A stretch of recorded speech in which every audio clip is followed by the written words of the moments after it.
afternoon, everyone. This is Tony from Her Homestead Skills. Well, today I'm making some more yogurt, and actually this is probably, I'm making it every third or fourth day actually, because I've been going through quite a bit of it. Now the milk has already boiled, and I've taken it up to 200 degrees. You only have to take it to 180, but I did take it up to 200. Now, that temperature does not hurt. It's on the way down that you have to be a little bit more precise. So when it's about 115 and it's cooling in cold water in the sink right now, I've just put the whole pot in cold water. So when it gets down to 115, that's when I add some of the leftover yogurt that I made the last time. Now, I do keep one in the freezer as backup, but since I've got this in time, I could use the balance of what's in this container. And so when it gets down to the proper temperature, I will put some of it in here, mix it up really good, and pour it back in, and then mix it up again really good before I put it in containers and into my cooler. Now, I believe that I've made everyone aware that the way I make that is I just use a small cooler. I put 2 mason jars with really hot water in the cooler. That brings it to the required temperature. Then I put it in either these containers or the small ones if I want individual, and let it sit for over 8 hours. Once it's sat for over 8 hours and it's thickened up, then it goes in the refrigerator and cools down. Once it's cool, it's ready to eat. So I'm halfway through this process, which is great. I'm at about 125 right now, just waiting for it to cool before I continue. But meanwhile, the other thing that I want to do today is make some gnocchi.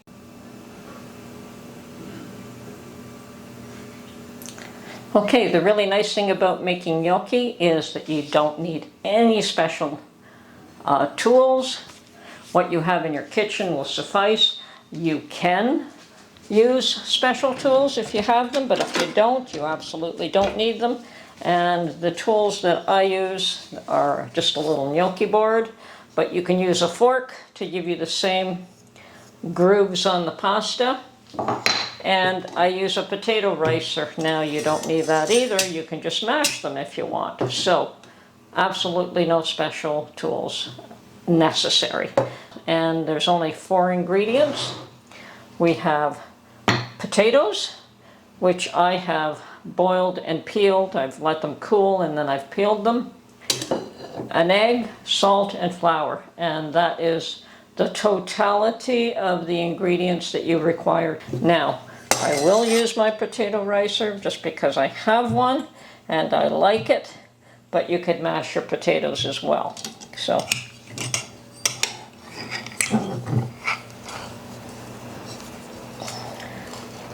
oops.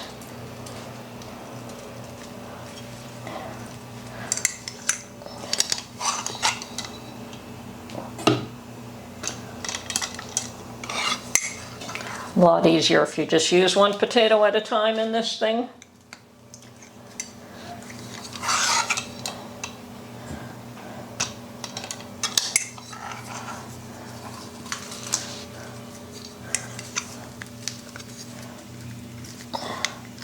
Okay, there we go. I'm going to add some more flour to this.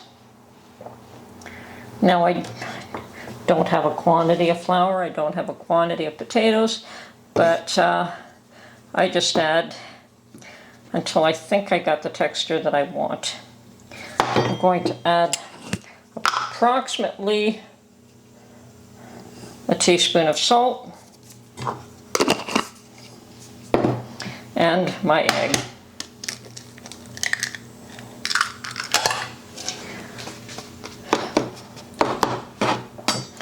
And the potato and the egg should be damp enough to moisten all the flour.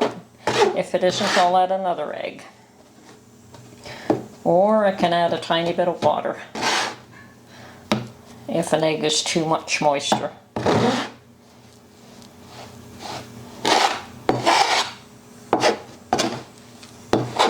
No, I think this is going to be fine.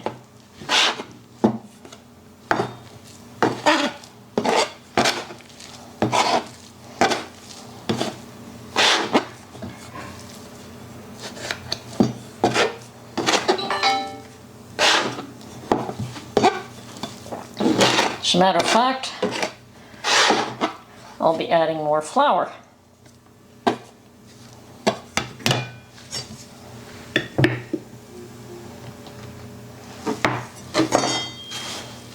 And that's always been my preferred method, is start off with a bit of flour and then add more as you need it to get the consistency that you require in order to make this work.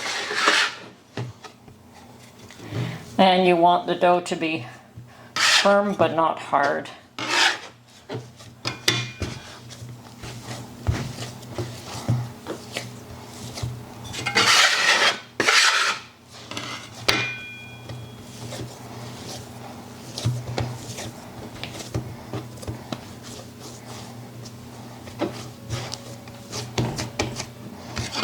I think just a bit more flour.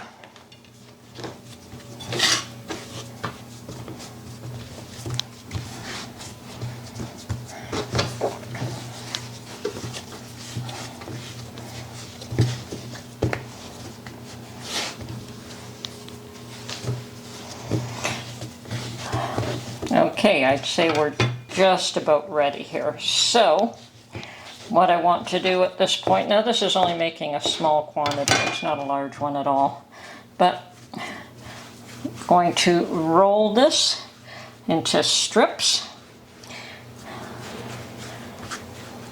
And we want to keep our flour close by, we're going to need more. Now that's far too thick, so we want smaller ones.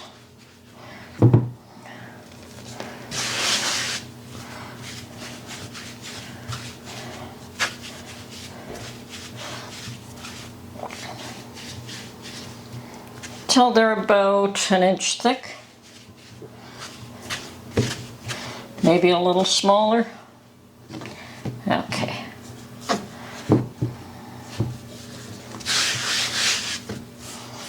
And because my dough is not all that dry, I can add more flour, and I do it here to control it a bit better. Okay. So the idea here then is to cut them into, say, 1-inch pieces. Now, you could use these as is.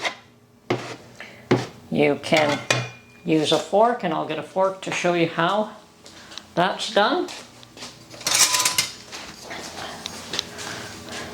Just to roll it with a fork.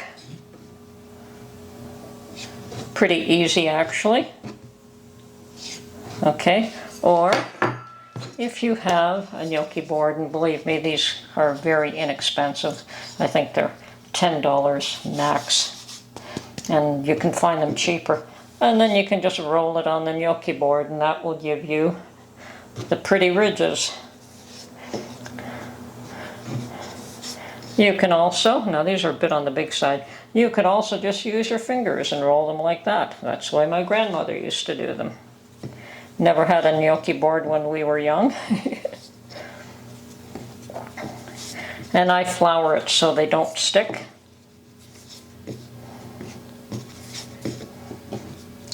And that's how you make gnocchi. Now I will be freezing these. I'll just put them in the refrigerator on a small cutting board, or sorry, in my freezer on a cutting board. And when they're frozen, I will vacuum seal them and put them in my main freezer to use when Mark's decided that maybe the carnivore diet needs a break and he wants some carbs. And if not, if I vacuum seal them, they'll be just fine for a while. So I'm going to get a board to put them on. And I'm going to flour this so it doesn't stick.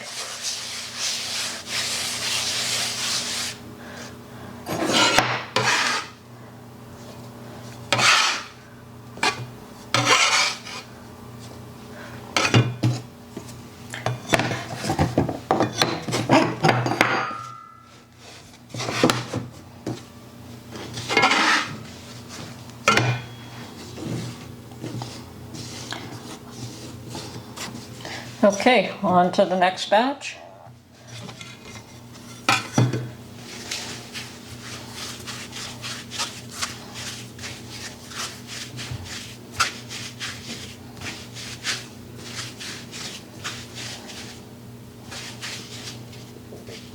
Easy peasy, anybody could make these.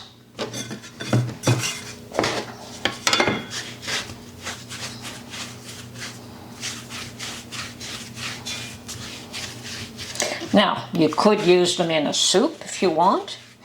You can, when you boil them, they take only minutes to cook because this is fresh pasta. It's not hardened at all in any way, shape, or form. So you just put them in a pot of boiling water, and it only takes a few minutes to cook them, and when they're cooked, they float actually. When a few of them start to float, you know they're done. And you can literally just strain them and put some butter and eat them like that. Or you can have a marinara sauce and eat it with that. Or you can even use them in soups. So,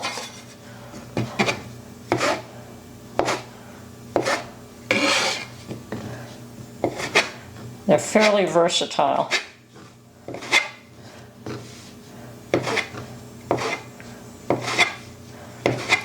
Now, this is only a small batch, but I wanted to use up those nice little potatoes I had because they were from my garden. And nothing like fresh potatoes. So, here we go.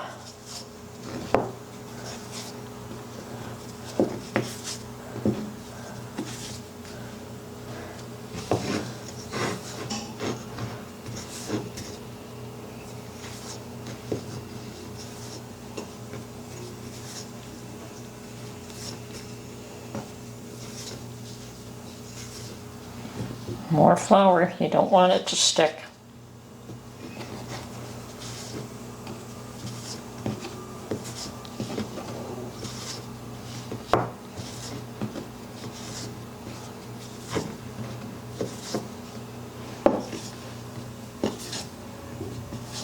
And it goes fairly quickly using this little board.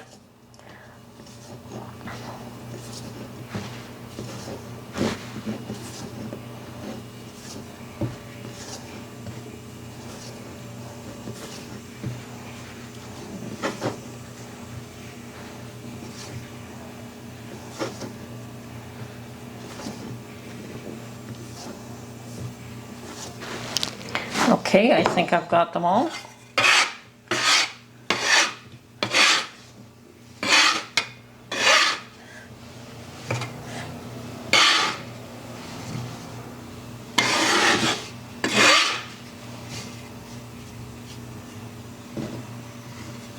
Missed that one. Hee.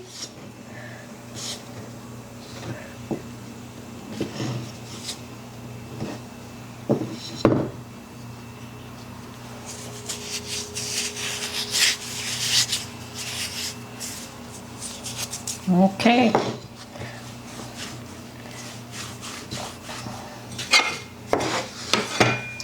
Well, I could have done a double batch. This is going fairly quickly, actually.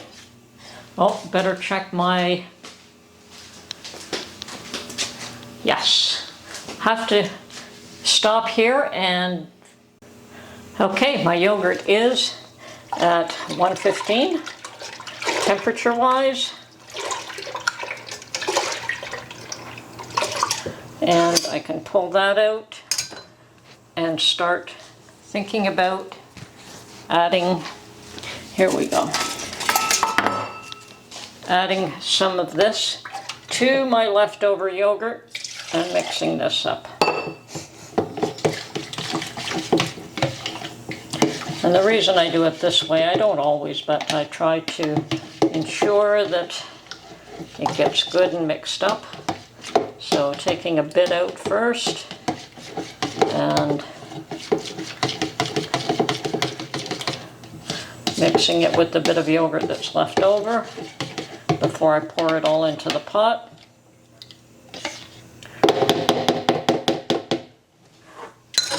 Now, of course, the other thing I can do is of Whippet.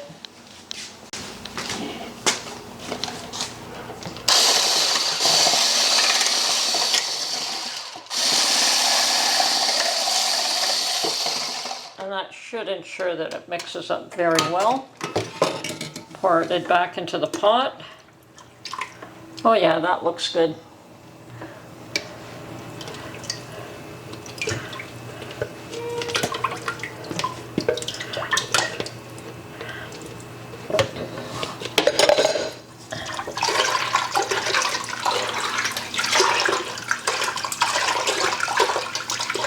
The idea is to have it all nice and evenly mixed up.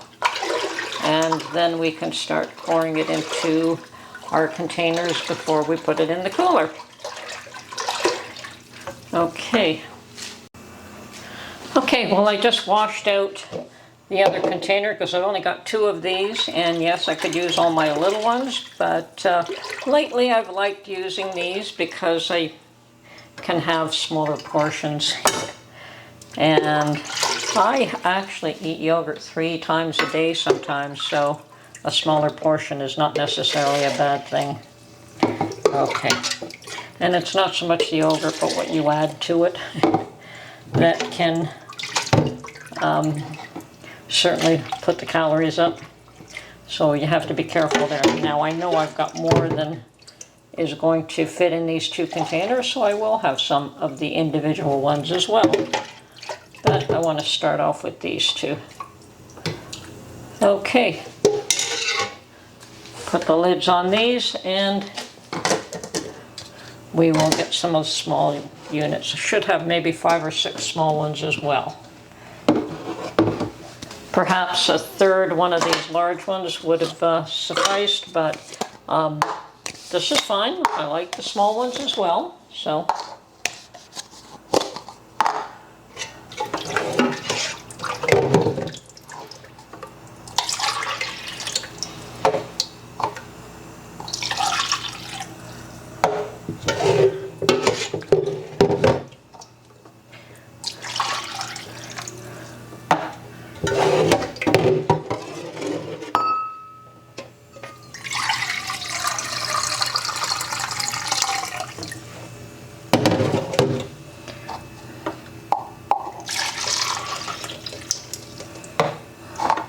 And I don't have to fill these right up if I don't want, but you know what, that'll do.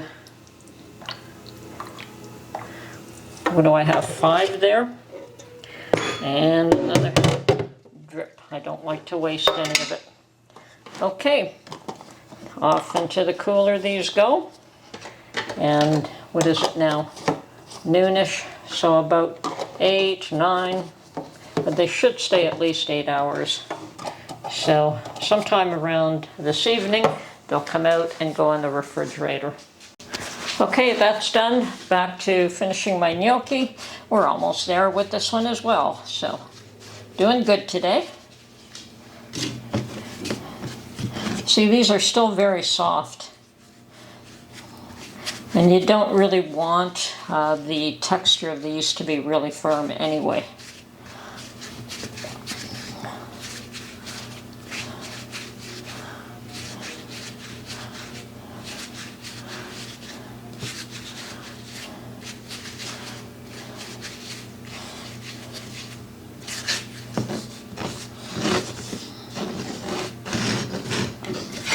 Okay.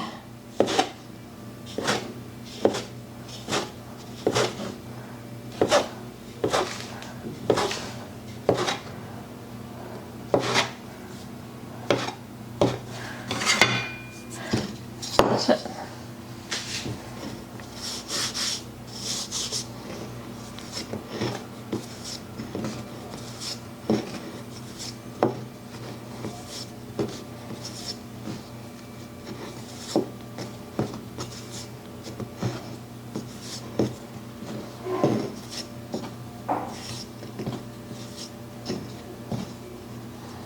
Now they would be sticky if I didn't have the flour. That's how soft this is. And they're starting to stick, so add a little more.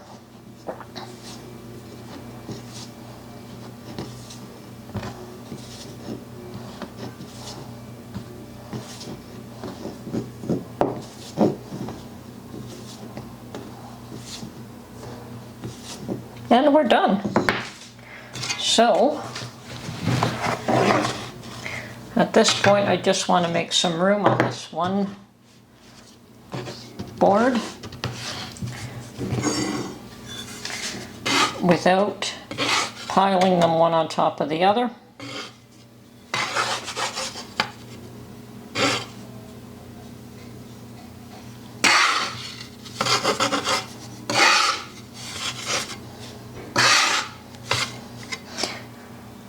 Now, believe it or not, that'll do for 2 to 3 meals for Mark and I, easily. Easily 2, perhaps a third. Now, they're very, very filling. So, that's it. Off to the freezer they go. Oops. And when they are frozen, I will bag them up and put them in the larger freezer. That's it for now. Talk to you soon. Bye for now. Oh, and I did save about half of one of these cups for me for today. So I only have that one though. And one of the favorite things I like to add these days is some Quaker Harvest Crunch. I used to like adding my jam, and I still do, but you know what? I like the texture of that as well. So I'm gonna have that snack right now.